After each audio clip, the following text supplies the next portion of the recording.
ये सच्चा सुख मतलब किस चीज में है? कब मैथी पर सुन रहा था, मतलब आस्था पर वो बता रहे थे कि कृष्ण के नाम से जप में जो है कि असली जो है सुख है।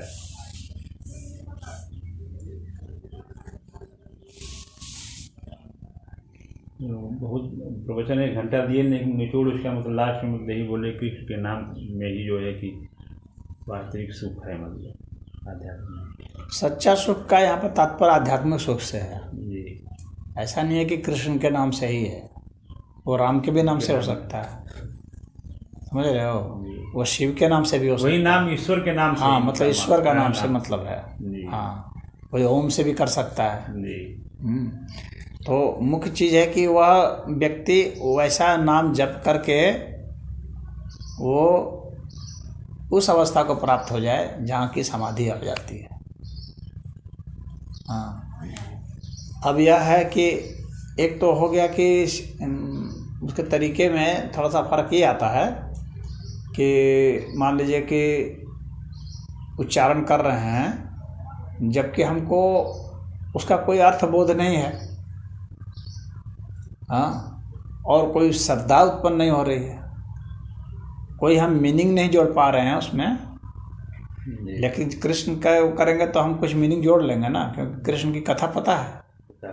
हाँ, तो मीनिंग जोड़ लेने के कारण फायदा होता है, कथा मालूम है तो उसके प्रति श्रद्धा उत्पन्न होती है। इसीलिए उन्होंने बताया कि भाई भगवान कृष्ण के नाम से आप करेंगे तो उसमें सुख मिलेगा, तो उच्चारण करते ही सुख मिलना शुरू होगा। उसी तरह से जो राम के भक्त हैं वे राम का उच्चारण करेंगे तो उनको वैसा सुख मिलेगा, जो शिव के भक्त हैं वो शिव का उच्चारण करेंगे। हालांकि ईश्वर के ही सब नाम है कि नाम, इसमें से जो जिसको अपने जिस लगाव के कारण करता हो। तो लेकिन यह सुख धीरे धीरे धीरे धीरे बढ़ता चला जाएगा, जैसे जैसे उसमें डूबेगा वह नाम जप में, तो वो सुख बढ़ने लगेगा और वो जा करके समाधि अवस्था में पूर्ण होगा। जब मन ही मन उसका जाप शुरू होने लगेगा तब वो समाधि पूरी हो जाती है। पूरा दिन 24 घंटा उसी में लगा हुआ है, जब चल रहा है, जब सो भी गया है उस वक्त भी जब चलता रहता है। सभी सांसारिक सुख ठीक है हम इससे आगे, मतलब कि जब के आगे नाम के आगे। हाँ, क्योंकि संसार में जो अधिकतम जो सुख देखा गया है वो तो प्रेम में देखा गया है, मानसिक प्रेम में अधिक से अधिक संसार में यही मानसिक प्रेम होता है। शारीरिक सुख तो उससे भी कम हो जाता है। मानसिक सुख में क्या होता है कि बहुत ज़्यादा जो है हार्मोन का बहुत ज़्यादा स्राव हो जाता है दिमाग में, तो जैसे एंडोर्फिन हार्मोन है, डोपामाइन प्रोटीन है, ये सब जो हैं ये सब का दिमाग में बहुत स्राव हो जाता है, उसके कारण आदमी को सुख मिलता है।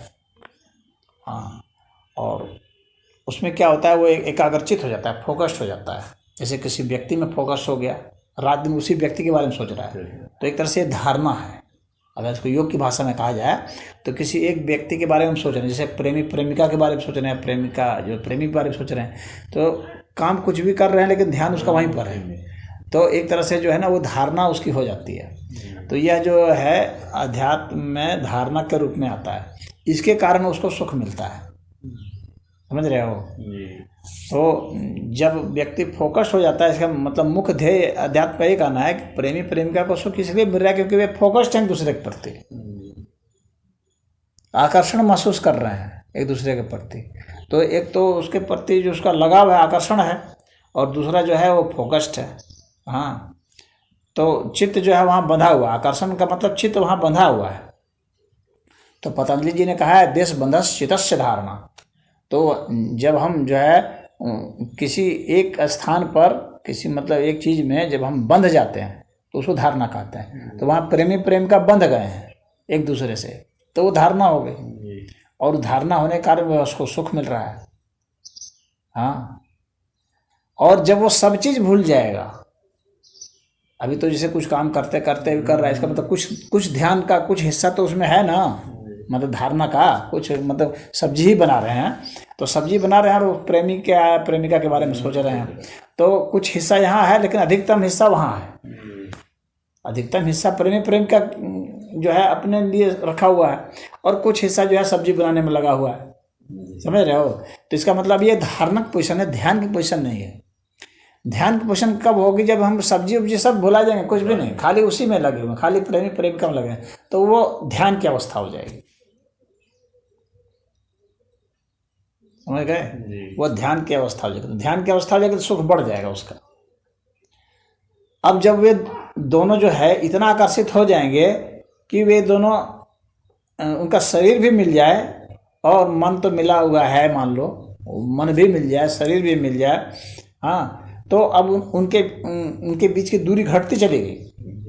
तो जब बीच की दूरी घटती चली जाएगी तो इसका मतलब हो जाएगा कि अब उसका और प्रेम प्रगाढ़ हो जाएगा। हाँ, तो जब और प्रेम प्रगाढ़ हो जाएगा और उनका मन भी मिला हुआ है, तो अब वहाँ पर जो है उनके दिमाग में जो बना हुआ है शरीर में एंडोर्फिन हार्मोन सब बना हुआ है, तो अब वहाँ जब ये सब रिलीज होगा एक साथ, जब दोनों सटेंगे, चार्ज एक दूसरे के करीब आ रहा है, विपरीत चार्ज हैं, जब सटेंगे फ्यूज होंगे तो उस समय जो है डिस्चार्ज होगा। तो ऊर्जा का सिद्धांत ही है, हाँ, तो वहाँ पर जो डिस्चार्ज होगा, तो जब जिस समय डिस्चार्ज हो रहा है उस समय उसको अधिकतम सुख मिलेगा। यानी कोई प्रेमी प्रेमिका जब बिल्कुल ही मिल जाएंगे और मिलने के बाद फिर जब जिस समय डिस्चार्ज होगा उसमें उसको अधिकतम सुख मिलेगा। इस संसार का जो है अधिकतम सुख जो है वह यहीं पर है। बात समझ में आ रही है। बाकी भी उसी तरह से सुख है, जैसे बहुत भूखा आदमी है, भोजन नहीं उसको मिला, बहुत दिनों का भूखा है, अब उसको बहुत स्वादिष्ट चीज़ मिल जाए, एक तो मतलब साधारण कोई भी खाना मिल जाएगा तो उसको सुख मिलेगा, बहुत मिलेगा, लेकिन अगर उसको बहुत स्वादिष्ट भोजन दे दिया जाए उस समय जबकि वो बहुत भूखा है, उस समय उसको अधिकतम सुख मिलेगा। और उसको जो दिया जा रहा है और उसमें उसको बहुत प्रेम से दिया जा रहा है तो उसको अधिकतम सुख मिलेगा। खाने में कोई प्रेम से भी दे रहा है, बहुत स्वादिष्ट भी दे रहा है, बहुत दिनों का भूखा भी है, तो वो बहुत सुख पाएगा वह व्यक्ति। तो संसार का वह भी एक सुख है। और वैसे में जो खिलाने वाला है उसको भी बहुत पुण्य होता है, ऐसे इसलिए भूखे को भोजन कराया जाता है, तो उसको सुख मिलेगा। अगर किसी को हम सुख पहुंचाते हैं तो जाहिर सी बात है वो सुख जो है वन डायरेक्शनल नहीं है, पहुंचाने वाले को भी सुख मिलता है और जिसको मिल रहा है उसको तो मिल रहा है, लेकिन जो पहुंचा रहा है उसको भी सुख मिलता है, उसको भी पुण्य मिलता है, दोनों को ही। तो उसको तो कुछ भौतिक भी मिलेगा खाने वाले को, लेकिन उसको जो है उसको मानसिक मिलेगा जो पहुंचाने वाला है, और भौतिक भी मिल सकता है अगर उसकी श्रद्धा प्रेम बहुत ज़्यादा है तो ये संसार में जो है ना, ये तो इससे भूख है, हाँ, तो उसको खाना दे दिए तो उसको मिल जाएगा। बहुत लालची आदमी है, उसको बहुत धन मिल जाएगा तो बहुत सुखी हो जाएगा, वो बहुत सुख महसूस करेगा। ये सब सांसारिक सुख का यही ना है, हाँ, कि बहुत लालची को, बहुत ज़रूरतमंद को उसकी वो चीज़ मिल जाए जिसकी वो कामना कर रहा है, हाँ, जो पद की कामना कर रहा है कुछ बनने का, कि मैं इस पद में चला जाऊं, उसको वह पद मिल जाएगा तो सुख मिलेगा। लेकिन जिस समय मिलेगा उसी क्षण ही उसको जो है ना सुख मिलेगा, जब तक वो मतलब उसी क्षण ही मिलेगा। वो क्षण जब बीत गया तो सुख भी बीत गया, हाँ। इसीलिए कोई कितना भी प्रेमी प्रेमिका हो उसको हटना ही पड़ता है ना, कितना भी देर तक मिल रह सकता है कोई, अंतिम उसको हटना ही पड़ता है। हाँ, भोजन कर रहे हैं, कितना देर तक आप भोजन करेंगे, पेट भरने लगेगा, धीरे धीरे सुख घटने लगेगा, पेट पूरा भर गया भी धीरे धीरे सुख खत्म हो जाएगा, फिर दुख होने लगेगा, जब उसको खिलाया जाएगा तो उसको दुख होने लगेगा। उसी तरह से कोई कान का सुख क्या है, संगीत है कान का सुख, हाँ, तो यह भी एक समय आएगा जब कि पूर्ण संतुष्टि आ जाएगी, सैचुरेशन पॉइंट आ जाएगा, फिर जो है ये भी दुख में बदल जाएगा। तो हम लोग की इंद्रियां जिन जिन चीज़ों को देख करके सुख पाती हैं, चाहे आँख के माध्यम से अच्छे दृश्य देख के, चाहे सूंघ करके बढ़िया स्मेल से, सुगंध से, तो वो एक समय में फिर ये सेचुरेट हो जाएगी, उसके बाद दुख में बदलने लगेगी। तो ये तमाम जो सुख होते हैं ये दुख में बदल जाते हैं फिर। लेकिन आध्यात्मिक सुख जो होता है उसको सच्चा सुख इसलिए कहा जाता है क्योंकि वो दुख में नहीं बदलता।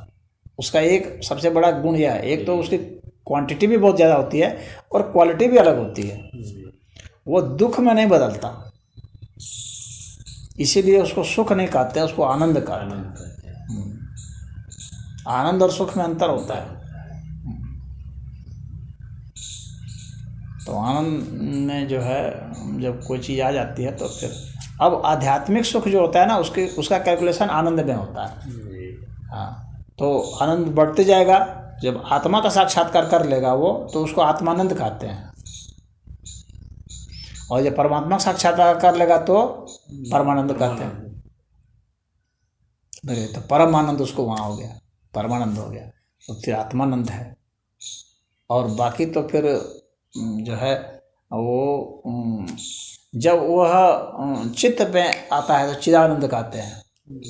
तो यहाँ से मतलब सुख की उत्तरोत्तर वृद्धि होने लगती है। तो ये आनंद लगाते चले जाते हैं हम लोग। और उसके आनंद के पहले जो है ये सुख कहलाता है। तो वो आनंद का ही यह स्वरूप है सुख। आनंद ही जब स्थूल रूप में आता है तो सुख हो जाता है। तो इसको मिला जुला के सब इंद्रियों के सुख, उस सुख को जो है इंद्रिय सुख कह देते हैं। हाँ, भोगानंद कह देते हैं, जो आनंद के रूप में इसको कहना चाहते हैं, या जो सुख के रूप में कहना चाहते हैं भोग सुख कहते हैं। तो भोगानंद और भोग सुख में क्या अंतर है? हम इस तरह से भोगें कि वह जो सुख है यानी भोग सुख जो है वह भोगानंद में बदल जाए। यानी हम जैसे खा रहे हैं, एक तो यह है कि खा रहे हैं तो भोजन का स्वाद ले रहे हैं, स्वाद मिलता जाए से ये स्वाद कहाँ से आ रहा है इसका भी हम पता लगाते जाए कि कहाँ से आ रहा है, समझ रहे हो? तब हम जो है धीरे धीरे फोकस्ड हो जाएंगे उसमें, और धीरे धीरे ये जो भोग सुख है ये भोग आनंद में बदल जाएगा। तो ये भोग सुख है भोग आनंद में चले, इसी की सूक्ष्मता में हम जब उतर जाएंगे तो भोग सुख भोग आनंद में बदल जाता है। फिर जो है सामान्य जो इंद्रियों से जो हम सुख लेते हैं इसके जरिए हम आध्यात्मिक हो जाते हैं। इसी सुख को आनंद में बदलना पड़ता है। तो जब हम स्वाद ले रहे हैं, स्वाद देते देते मन लीन हो गए तो हम समाधि में चले जाएंगे। खाना खाते खाते समाधि में जा सकता है। उसी तरह से सूंघते सूंघते इतना लीन हो गए कि हमारा चित्त जब हम लीन हो गया तो हम ये भोग सुख जो था भोग आनंद में बदल गया और हम समाधि हो सकते हैं। तो सूंघ करके भी समाधि हो सकते हैं। उसी तरह से संगीत है, सुनते सुनते सुनते लीन हो गए तो उसमें हो गए। देखते देखते देखते भी आदमी लीन हो जाता है, आंखें पत्थर आ जाती हैं, दृश्य में लीन हो जाता है, इतना उसको होश नहीं रहता है, एकदम भीतर चला गया, अंतर्मुखी हो गया इतना। तो ये जो इंद्रिय सुख आँख से ले रहा था तो उससे भी वो जो है आनंद को प्राप्त हो गया। तो भोग सुख भोग आनंद में चला जाता है। इसीलिए भोग को बहुत जो है पद्धत है जो बुरा नहीं मानता है।